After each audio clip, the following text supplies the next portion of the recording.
Listen, I did film and television studies at university for 3 years. I spent hours reading countless books and articles on subjects spanning from film all the way to television. Not a single one mentioned Hugh Grant once. I achieved the hardest qualification across any university or college ever, a 2-1 in history. Let me tell you, the only thing that I learned was that we, as a society, have a history of denying and neglecting Hugh Grant's artistic and cultural relevance, not just in this country, but in the entire world. I met Oscar at a Hugh Grant-themed event I put on at the Students' Union. It felt as though Diggory and I were the only ones there, and we agreed that there was a Hugh Grant-shaped hole in academia. We decided to put it right ourselves. We want to show people that he's an icon in acting. We want to show people he's more than just a bumbling posh guy. I'm Diggory Waite. And I'm Oscar Beardmore Gray. And this is... Taking Hugh for Granted. Hello and welcome to Taking Hugh for Granted, the podcast in which two Hugh Grant enthusiasts watch every single film starring Hugh Grant in the attempt to answer the simple question: is this film taking Hugh for granted? Is this film good on its own, or does it rely on the bumbling Brit for its acclaim? I'm Diggory Waite, and I'm joined as always by my colleague and fellow Hugh Grant obsessive Oscar Beardmore Gray. Oscar, how the bloody hell are you doing today, mate? Hello, Diggory. Good day, mate. How are you going? I'm actually in Australia right now. So this is probably the biggest commitment ever to taking you for granted. I'm sitting in a caravan site in a place called Hervey Bay in southeast Queensland. It's kind of the middle of nowhere. So I managed to get on some Wi-Fi. I also managed to watch the film in Brisbane that we're going to be talking about. I'm buzzing about this, Dig, so I couldn't be in a better mood for taking you for granted possibly ever. I know. I bet you're having a great time out there. And the fact that also you watched it in Australia on the day it came out, that means you saw it ahead of time of everyone else. So that is like serious dedication to the cause, which you absolutely just love to see. But we are talking, of course, about Dungeons and Dragons: Honor Among Thieves. Let's have a synopsis from Synopsis Simon. Dungeons and Dragons: Honor Among Thieves, directed by John Francis Daly and Jonathan Goldstein, and released in 2023. After escaping the Arctic prison of Revel's End, Edgin Darvis, played by Chris Pine, must team up with a band of amateur adventurers to help free his daughter from his old friend and the new evil Lord of Neverwinter, Forge Fitzwilliam, played by Hugh Grant. Wonderful stuff there from Synopsis Simon, as always. I mean, Oscar, when Hugh Grant was announced to come out in this film, how did you feel about that? Because it's Dungeons and Dragons is a huge franchise, and Hugh Grant's obviously a huge actor. How did you take that news in the first place? It was definitely an eyebrow raiser, wasn't it, Diggs? Because we know that Hugh is branching out into different things, but this certainly seemed like the furthest departure from, you know, your Love Actuallys and your Notting Hills. So certainly an eyebrow was raised. I had no doubt that he was going to be able to smash it out of the park. But yeah, I mean, yeah, we're certainly raising eyebrows, weren't we? Yeah, big time. And I think for me as well, like I've kept saying this to people, obviously my favourite actor is Hugh Grant. One of my favourite games of all time now is Dungeons and Dragons. Another passion of mine is Tame Impala, who we have to have a little word to. The band Tame Impala, who obviously hail from Australia, where you're at the moment, and they did the music for this film. And so it just felt like all of my greatest passions were coming together at the same time. And so, yeah, the announcement of this film, I couldn't quite believe it. And yesterday, I sat there in the cinema with my friend, shout out to you, Ryan, who I played Dungeons & Dragons with. And I just I sat there, mouth agog. There's no other word for it. Mouth a freaking gog. Because I just couldn't, it just felt like they really hadn't gone too hard on the whole, like, let's just make it a reference fest for people that are into the games. It was just a really fun, take the piss out of ourselves blockbuster film, I was laughing so much. And even at the end, I could hear people crying around me. And I was like, this is amazing. It was really, really good. Yeah, I mean, where I watched it in Brisbane on March the 31st, so a couple of days before people would have been able to see it in the UK, people were amped for it. There were people dressed up in Dungeons & Dragons attire. I don't think I've been to a film in a long time where people were dressed up for it. So that was quite exciting. But I also felt like I don't have the full experience, and we'll get onto this later, because I don't play Dungeons and Dragons. So we got two sides of the story here, because Diggs, obviously you're a big fan and I'm not. So we can talk about how like the film compared for someone who doesn't know anything about it and someone who does. And I think probably for both sets of people, they came out happy. But just going back to your point about Tame Impala, it was pretty weird, almost spooky, that you were in Australia last November, saw Tame Impala in Brisbane to perform live, and here I am in Brisbane only 6 months later, watching Dungeons and Dragons in Brisbane, and Tame Impala are playing their music in the film. It just seemed like fate. And, you know, Hugh Grant is one of the starring actors. I just couldn't believe it. It's actually insane. And like I say, it just feels like, I mean, for obviously this is a Hugh Grant podcast, and that's the chiefest thing. But as individuals, me and you particularly, we do have a soft spot for Tame Impala, and so it's just really weird. And obviously, now I love Dungeons and Dragons. It's just so weird.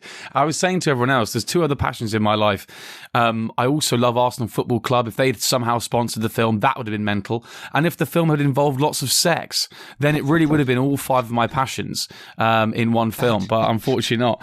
But speaking of sex and sex appeal, I mean, we should talk about Hugh Grant. In this film, he plays, Dungeons and Dragons fans will know, I guess he plays the sort of rogue. He's a con man. What I loved about this film is he's such a classic Hugh Grant-esque villain. And there's a bit in the film where a character, she's like, I'm sick of hanging around him, of his quote-unquote wit and his like fake charm and blah blah blah. And I was thinking, it's like someone's written this about Hugh Grant, not just his character, but actually about Hugh Grant. And it just feels like the casting for it was perfect in that way. And Oscar, what did you think about him in the film? He was brilliant. There's no two ways about it. And I'm not just saying that as a Hugh Grant fan.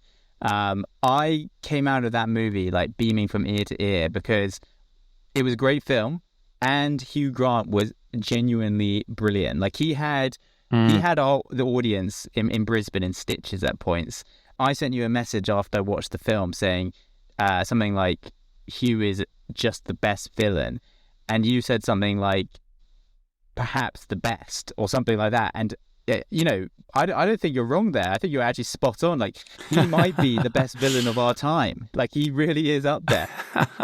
What a profound joy it is to welcome you, the good people of Neverwinter, to the resumption of the High Sun Game. Do not leave the arena till the close of the games, as there will be a wonderful gift for each and every one of you. All right, take me down. This is absurdly high. It's not what we discussed. So Hugh Grant plays Forge Fitzwilliam, and the story sort of goes that he's part of this Dungeons and Dragons, like their sort of party, and they go around, they steal things, and it's all good. And then he somehow goes from rags to riches and ends up as the sort of leader of Neverwinter. And obviously, because he's a thief and a crook, he continues to spin evil webs and be evil. I mean, what I love as well, when he's in this ragtag group of band of, you know, boobs or whatever you want to call them, he very much he's got this like long silver hair, which I thought was great, which he like ties up in a little ponytail. It's very cool. It's very cool. And I sort of thought he sort of looks like a hippie in that, and I sort of wonder whether maybe there's a film one day where Hugh Grant can, even just as a little cameo, be a hippie, because I feel like he'd really struggle, but it'd be quite fun to watch that, him struggling in that role. He'd look good. He looked like he lived in a van or something. Yeah, exactly. In a Dungeons and Dragons role. yeah, exactly. And also, you just reminded me, obviously at the end, there's a bit where he gets covered in water. He's like drenched. And I was thinking, have we ever seen him get absolutely drenched before in a film? I like the wet look. He looks good. He looks like a wet dog. Well, Diggs, of course we have. 4 Weddings and a Funeral, the final scene. How could you forget? Oh my God. Only one of the most iconic Hugh Grant moments I've totally forgotten. And Bridget Jones's Diary when he falls into the pond. Oh my God, what am I talking about? Oh my God, these are some of the best Hugh Grant moments in the world. I think what I'm trying to say is, forget what I said, let's change this round. I think Dungeons & Dragons now goes into the pantheon of great Hugh Grant moments where he's absolutely drenched, which are clearly all the best Hugh Grant moments. They knew that and they wrote that into the script as a result. But one thing I'd like to say as well on just, I think the film and Hugh Grant is that when you look at Hugh Grant's scripts, he talks about in the margins, he will constantly write different lines, alternative lines, to the point where I think for when he was doing The Gentleman, Guy Ritchie's film, someone broke into his car like the night before they were due to start filming and they stole his scripts. It was a nightmare because he was like, I don't care about all the stuff they stole in the car, but the script is nightmare he stole the script because it's so important that I can read these little lines and stuff and all that sort of thing. Like, I can't just get a new script, like all of the jottings in the margins. When I was watching this film, I really found that like there were moments, particularly for me, when Hugh Grant was speaking, where it's hard to explain, but it's almost like the rhythm of a film where it's like, right, they say their line, he says his line, blah, blah, blah. And then, and it flows on quite nicely. I think sometimes when Hugh Grant said his line, the sort of rhythm was stunted slightly, and I don't mean that in a bad way. What I think has happened there is either his alternative lines / just the fact that his delivery sometimes is so almost, it was quite rooted in realism sometimes, despite this craziness going on. Like some of it was so British and so cynical and so funny that I think it disrupted the rhythm of the film, but I don't think that in a bad way. What that then did was emphasize how good his performance was and really underline how funny his moments were. And I really think he just completely brought this character who could have been a real caricature. Yeah. He oddly grounded it, and that somehow grounding it brought it to life. And I thought it was absolutely fantastic. I mean, his lines had his fingerprints all over them, didn't they? Mm-hmm. I mean, as Hugh Grant fans, I just felt like there were Easter eggs within his lines. Like, I think there was one point where he referenced how his life would have changed if he had children when he was younger or something like that. And I was like, that's just you. Yeah, exactly. You in real life. Yeah. And, like the Hugh Grant balloon. There's at one point, Hugh is kind of, holding some games. He's like in charge of this kingdom. And there's a hot air balloon. You know what it really reminded me of? And my partner Annie said this too. It really reminded me of Lord Farquaad from Shrek. Yes. It was my God, this yes. kind of like kingdom games and like this ridiculous dictator figure at the head of it. And you just knew he was doomed for failure. It was just brilliant. It was so good. Yeah, it was so good. I to the point where, again, in the cinema that I was in, every time that big Hugh Grant balloon came on screen, people were laughing. Like, there's nothing going on in the shot other than there's a big Hugh Grant balloon, and that alone made people like burst out laughing. With his face emblazoned on it. Yeah, exactly. And I wonder whether Hugh Grant himself watches that film back. I mean, whether he'll watch it at all, I don't know. But if he does watch it back and he was at the premiere and stuff and actually pays attention, I wonder whether there'll be a part of him that does actually love that balloon and love that there is this whole hoo-ha about him, even as a fictional character in the film. As we've learned from recent Hollywood interviews, you may have heard the news of Hugh doing an interview on the Oscar red carpet the other day that split opinion. He's often not one for watching his films or giving much feedback. I don't know about you, Diggs, but here in Australia, there's been a lot of promotion for this film. I've seen multiple posters across the city with Hugh Grant's face on it, which has been terrific. I know that Hugh and Chris Pine have been on the US networks and stuff, and I'm sure they'll be cracking jokes about dungeon masters and the such, which Hugh did last year at Comic-Con. Lots of sexual innuendos going down with this film. So I'm looking forward to catching up on those interviews too. Yeah, absolutely same. I mean, I saw one which was quite funny. They seem to have quite an interesting relationship, him and Chris Pine. They're probably the two biggest film stars in the film. And so it's funny when you watch them do stuff together, because the other day he did an interview with someone English and they asked him how to make the proper cup of tea. And I think that's probably also a reference to the film where he's drinking a cup of tea that's scorching hot and he keeps complaining about it, which I thought was very funny. And again, very Hugh Grant. But he is explaining how to make this cup of tea. And Chris Pine is like, the whole time, just every time Hugh says a new thing, he's like, this is taking ages. I can't believe you're going into this much detail.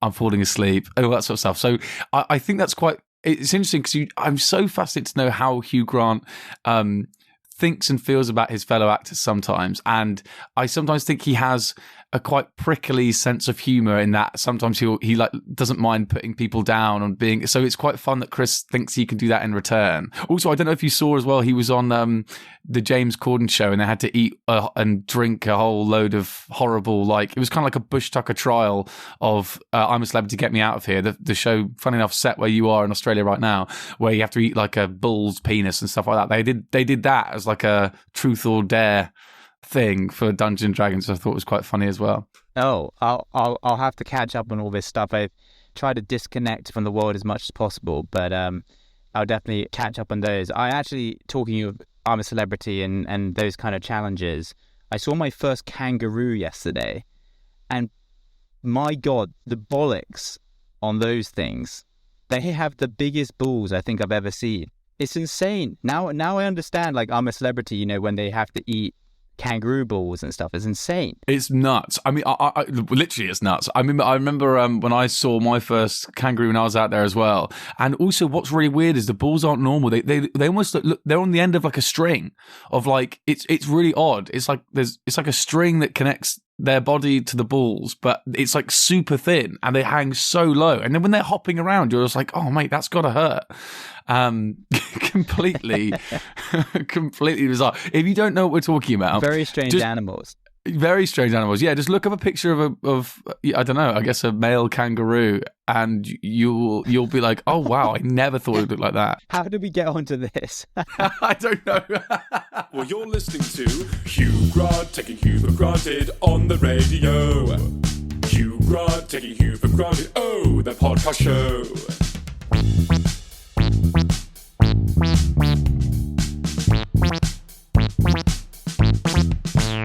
So, Diggs, we've spoken a bit about Hugh Grant's character and look, as we always do. How about your thoughts on the film in general?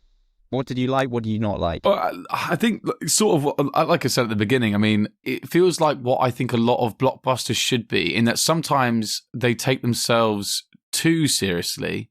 Sometimes they take themselves not seriously enough. I remember when I saw Iron Man 3, it was like I was laughing more than anyone in the cinema, and I came out fuming. I was so angry because I was like, that film just took the piss too much.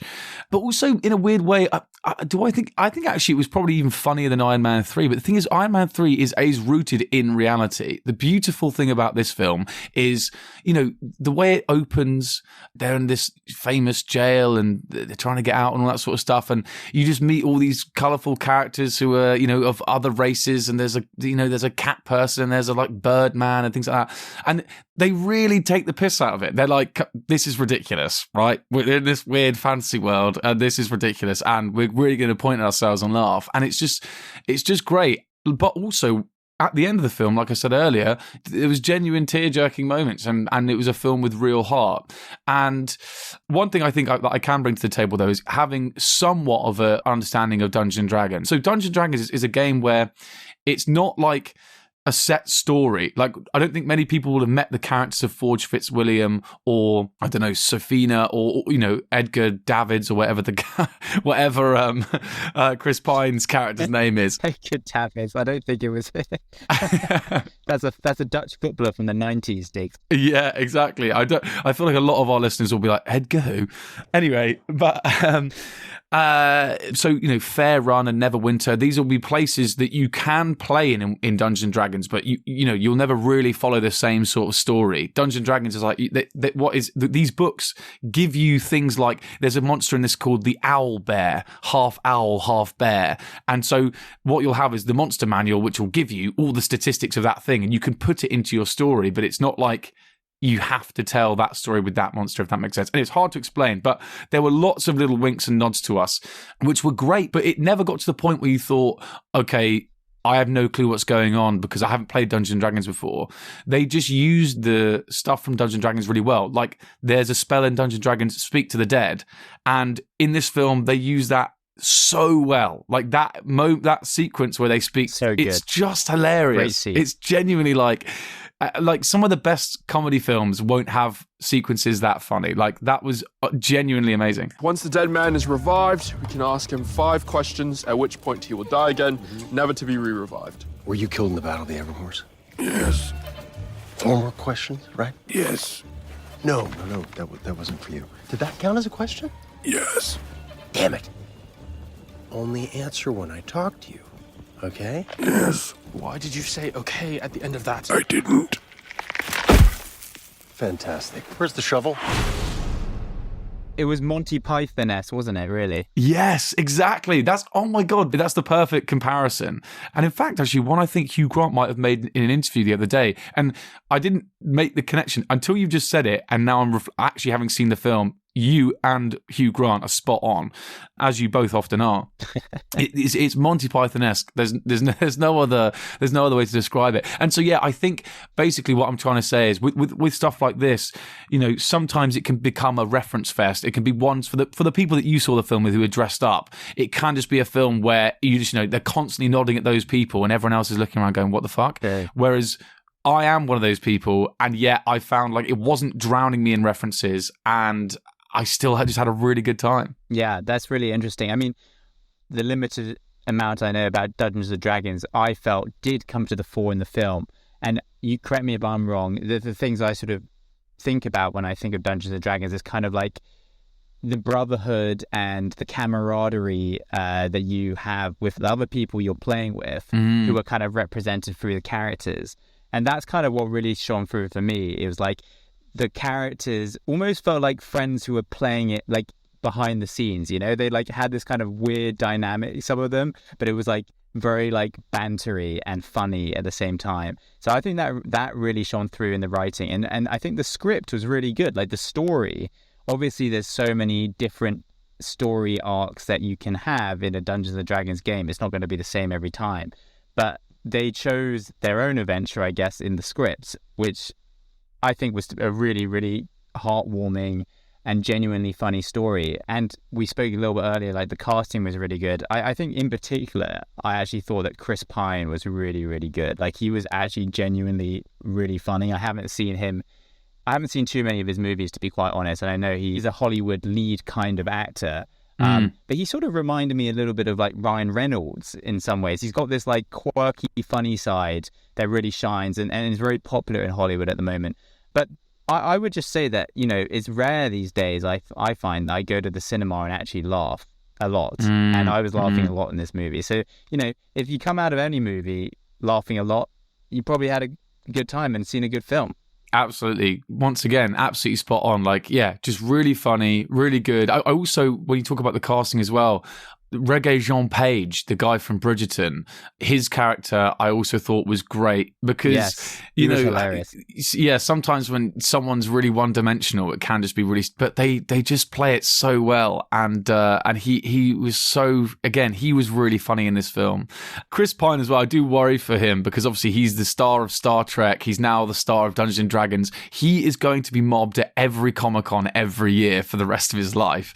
He'll never have to pay for a drink ever again as long as he goes to the right video game bar or arcade, but he's got a very interesting life ahead of him. Taking he for granted, taking he for granted, taking he for granted.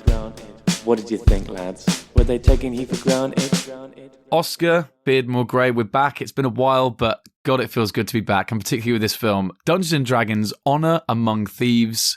What did you think? Are we taking Hugh for granted? It won't come as a surprise to listeners that I'm going to say we are not taking Hugh for granted. This is some of Hugh's best work, and it's just amazing. Like, wow! I think it's some of his best work. Maybe I'm over exaggerating. You know, I've got sort of recency bias, perhaps. Yeah. But for me, this is right up there with like Phoenix Buchanan in Paddington 2. It's a different kind of film. It's not sort of the kind of family-friendly tearjerker that Paddington 2 is. It's a slightly different crowd, of course, but the way he kind of seamlessly fits into the villain role these days, I just think is so funny. And obviously I'm a Hugh Grant fan. I've seen the film for Hugh Grant, and to be honest, maybe I would not have seen this film if it wasn't for Hugh Grant, but I think he genuinely made the movie almost. I don't know if that's going too far, but the movie would not have been the same without him. And so for that reason, I think we can safely say that we're not taking Hugh for granted. I love that. I mean, I don't know who said it, but I think it's so true. A hero is only as good as his villain is bad. And Hugh Grant is bad in this film. He's a bad, bad man. And so you're quite right. I think Hugh Grant, you know, if he wasn't a good villain and he wasn't in this film, it wouldn't be half the film it was. And so, you know, again, how often do we see villains in these blockbuster films who are, you know, there was that film Suicide Squad, which is already, you know, genuinely terrible. I remember my brother came out of the film. I studied film and TV at university. Me and my brother went to go and see it. We came out of the film and my brother was like, I don't really know what film editing is, but I can tell that it was terrible in that film. And I was like, he was spot on. He couldn't even tell what it was, but he was like, it's true. Anyway, so that was a bad film, but it's another film where essentially the big villain at the end is just some CGI monster, which doesn't really have a motive and it doesn't really have anything. In this film, you had, you know, your CGI monsters, but at the heart of it, the villain was just a bloke who's just a complete bastard. And that's Hugh Grant. You know, that's him in a nutshell. And I sort of think what's so amazing about his villains, and we have to keep coming back to this, it's the same with Fletcher from The Gentleman. It's the same, of course, with Phoenix Buchanan in Paddington 2. His history of works is so important to making his villains even more evil, because we all know him and we all love him as the lovable rom-com actor. So then when he's evil, it almost feels like he's double crossing us. He's conned us all into thinking he's a good guy, and actually he isn't. And that's exactly the trajectory of this film. He starts out as a lovable guy and is, you know, really lovely and helpful and, you know, yeah. And then he goes on to con everyone, and he's actually a despicable, evil bastard. And I think that's just Hugh Grant in real life. So with all that in mind, are we taking Hugh for granted? Absolutely not. And you know what? You mentioned Paddington 2 and Phoenix Buchanan. I think, for me, this film is better than Paddington 2. I think this is a great film, and I think, you know, anyone can pick this film up and really enjoy it, and you can't really come away and not love Hugh Grant in it. So we are absolutely not taking Hugh for granted, and I think you're right. I think it shoots itself. When we do our eventual rank his 50 films and TV shows, we will find this somewhere close to the top. Oscar, excellent. I think that's that then. Taking Hugh for granted, we agree that he is, we have not been taking him for granted in Dungeons & Dragons Honor Among Thieves. Once again, Oscar, your dedication to the cause is unbelievable. I hope you have a wonderful rest of your time in Australia. And I think the next time we'll be speaking will be to watch Operation Fortune Ruse de Guerre, where once again, Hugh Grant plays a delectable, is that even a word? Villain. Where will I, when we talk about that, where will we find you? Will you be somewhere else around the world? Well, yeah, maybe, Diggs, but I think that film is meant to come out on streaming platforms in the UK in only a few days' time. So we might be talking relatively soon again, but I apologize to any listeners for my audio quality if it's bad. I am sitting in a car in a caravan park, as I said at the beginning of the episode. But, you know, there's nothing I'd rather be doing than talking to you, Diggory, about Hugh Grant, and to see such a good movie as well. It was just the... What's wonderful about this is that might be the 4th or 5th time that Oscar has dropped out, but through the magic, the Dungeons & Dragons style magic of editing, you hopefully will have no idea about that, but we'll leave that one in just to show you guys once again that this is dedication to the cause. Oscar has gone all out to be able to speak to you and me about Dungeons & Dragons Honor Among Thieves. We will speak to Oscar another time very soon, I'm sure, and we'll catch you on the next episode then. Cheers, everyone. Oh, he's back. Say bye, Oscar. Bye.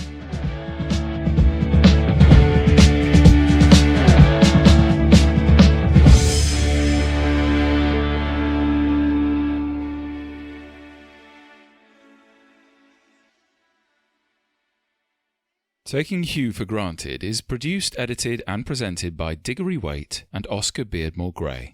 The producers of Taking Hugh for Granted would like to state that this podcast is in no way associated with the actor Hugh John Mungo Grant, nor does it endorse his views or represent him in any way. Instead, by creating this podcast, Oscar and Diggory hope to celebrate Hugh's illustrious career, reliving his old classics and shedding light on some of his hidden gems. Hugh, If you're listening, we hope you approve.